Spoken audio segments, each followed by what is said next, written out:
The deep dive में आपका स्वागत है। वो अनंत आकाश और उसमें टिमटिमाते अनगिनत तारे, क्या कहीं और भी जीवन है? ये सवाल सदियों से इंसान को लुभाता रहा है। हाँ, बिल्कुल।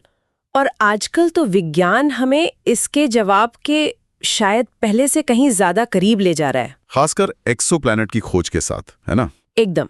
एक्सोप्लैनेट मतलब वो ग्रह जो हमारे सौर मंडल के बाहर हैं, दूसरे तारों का चक्कर लगा रहे हैं और हजारों मिल चुके हैं, गिनती बढ़ ही रही है। हाँ, और आज हमारी गहन चर्चा का विषय यही एक्सोप्लैनेट है, खास तौर पर वो वाले जिनमें जीवन की कोई संभावना दिखती है। बिल्कुल, हमने इनके बारे में जानकारी जुटाई है कई अच्छी खगोलीय स्टडीज और साइंस चैनलों से। हाँ, जो बताते हैं कि इनमें क्या खास हैं, क्या चुनौतियां हैं।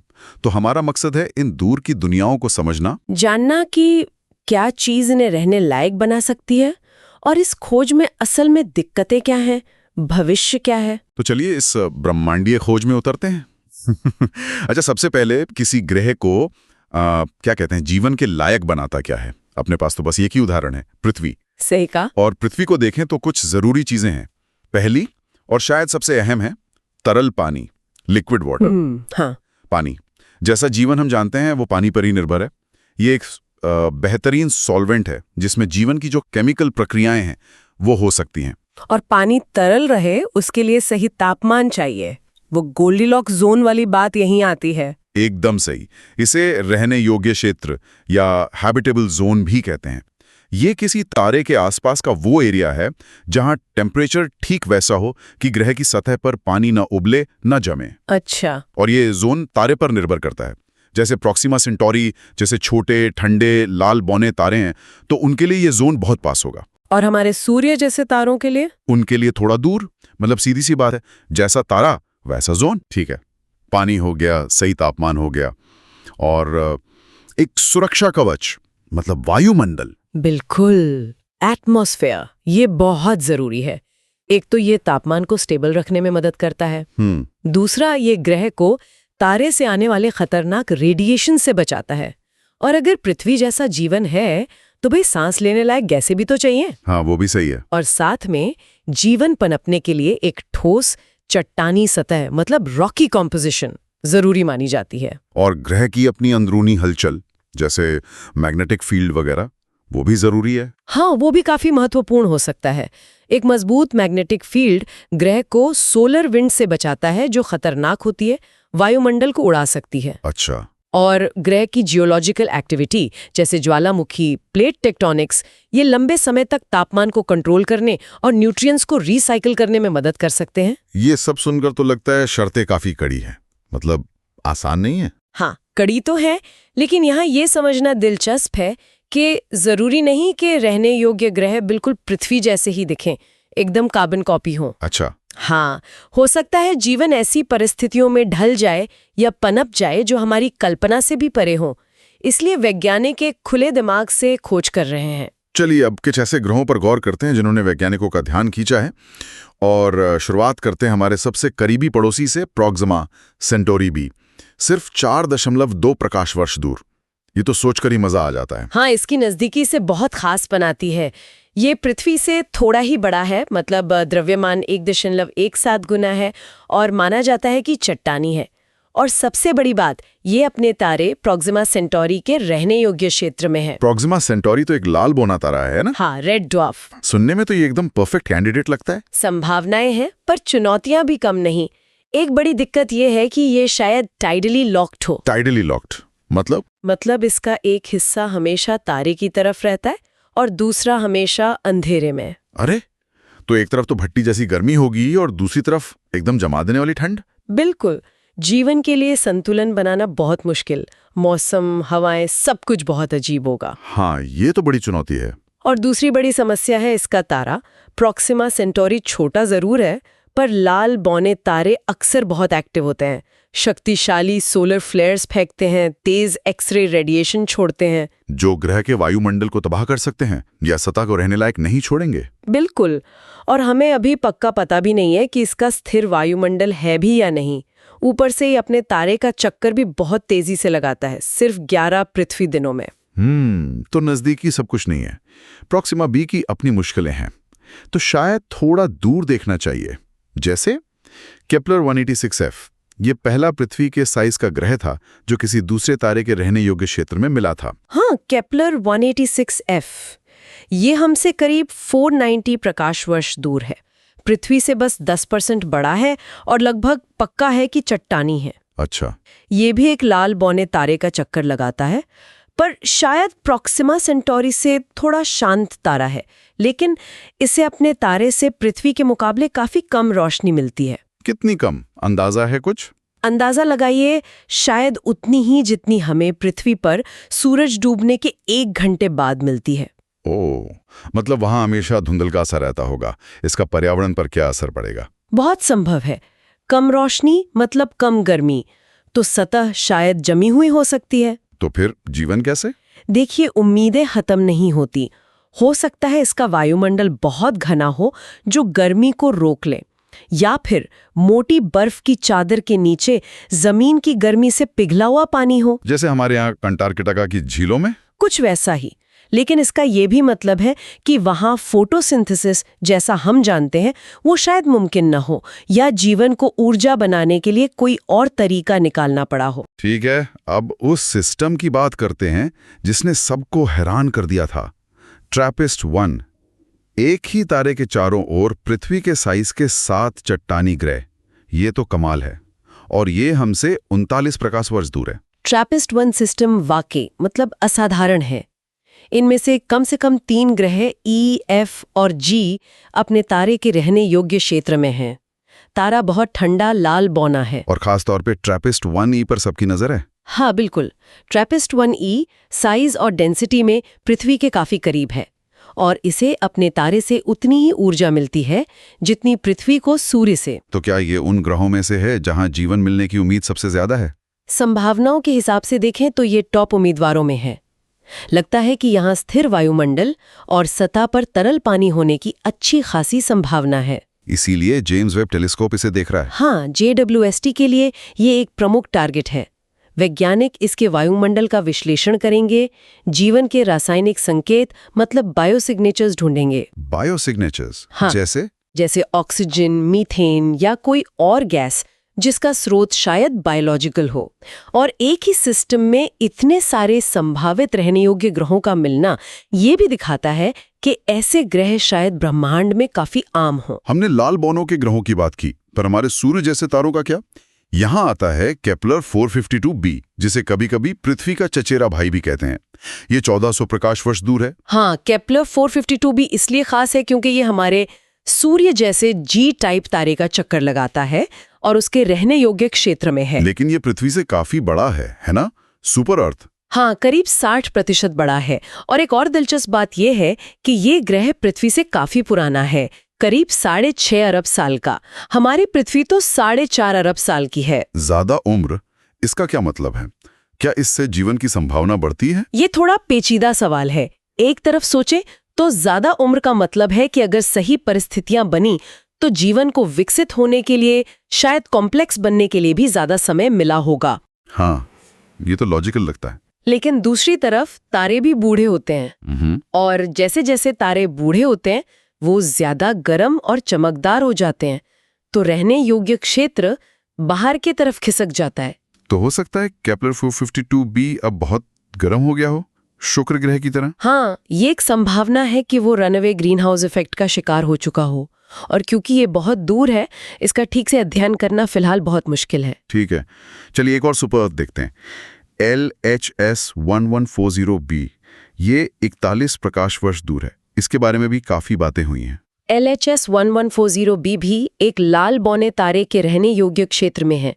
ये पृथ्वी से करीब 1.4 गुना बड़ा है, लेकिन इसका वजन मतलब द्रव्यमान पृथ्वी से लगभग 7 गुना ज्यादा है। 7 गुना?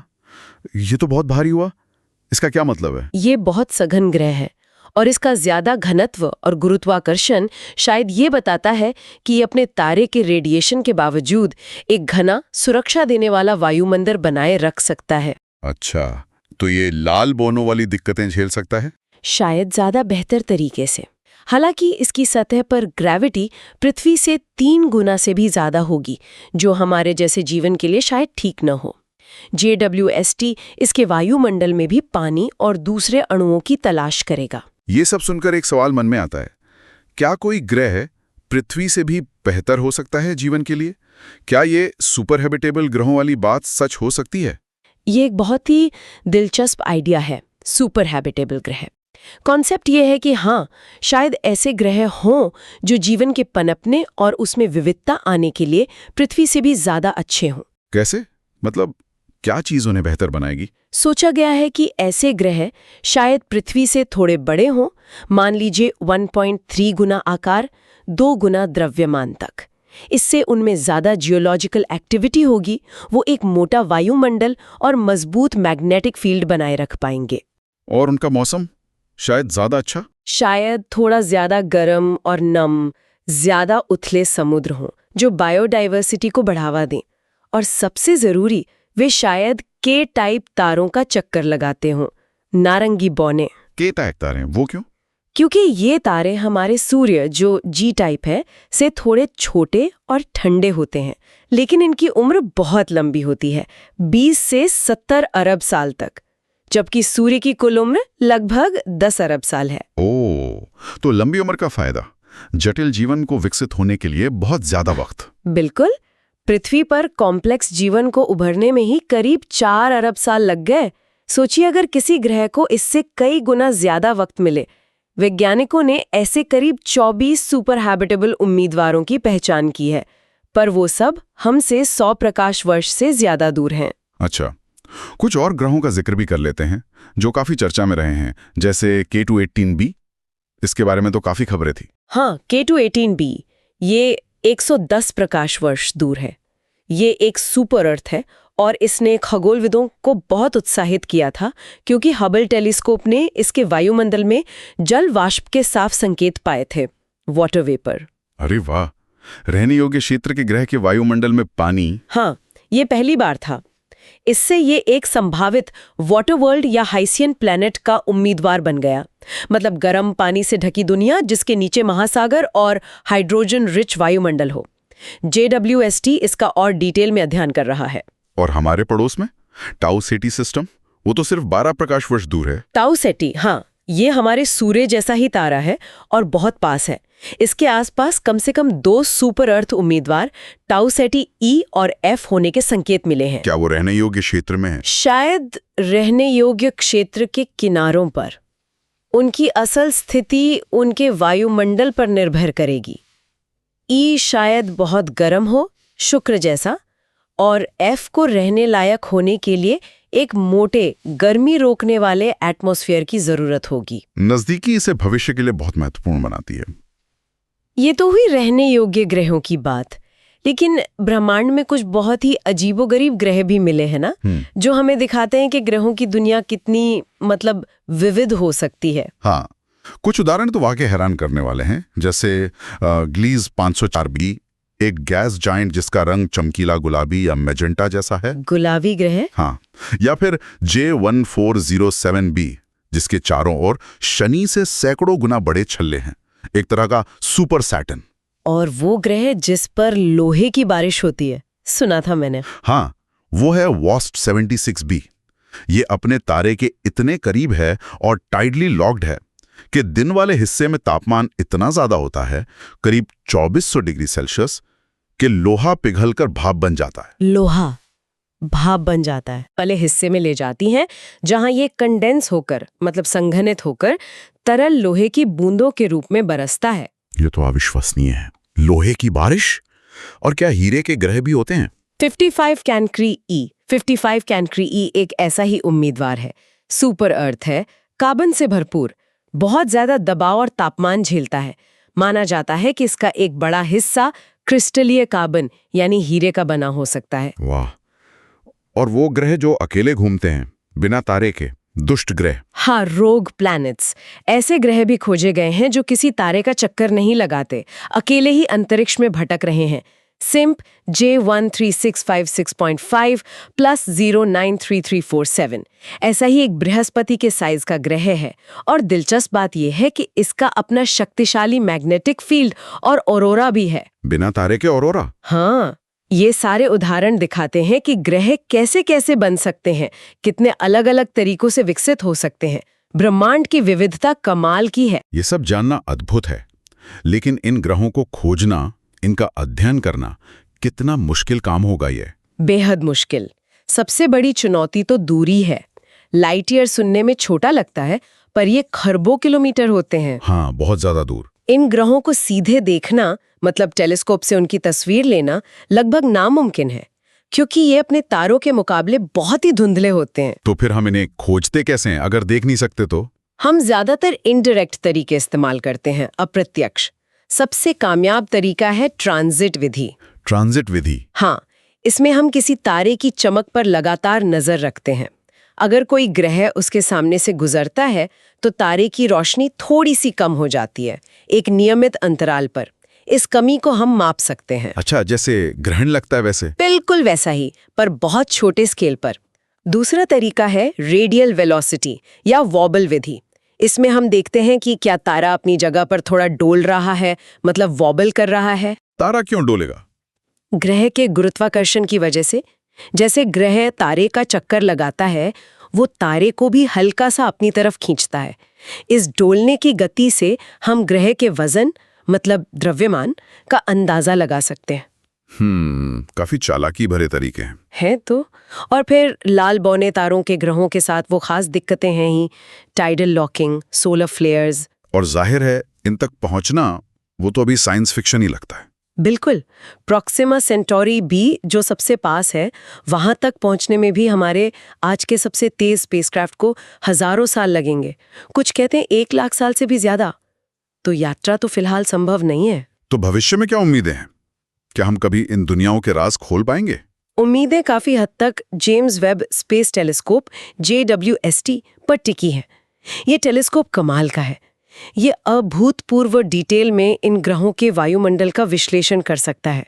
मतलब ये बता सकता है कि हवा में क्या है? हाँ, ये उन गैसों की पहचान कर सकता है जो जीवन का संकेत हो सकती हैं, वही बायोसिग्नेचर्स जिनकी हमने बात की।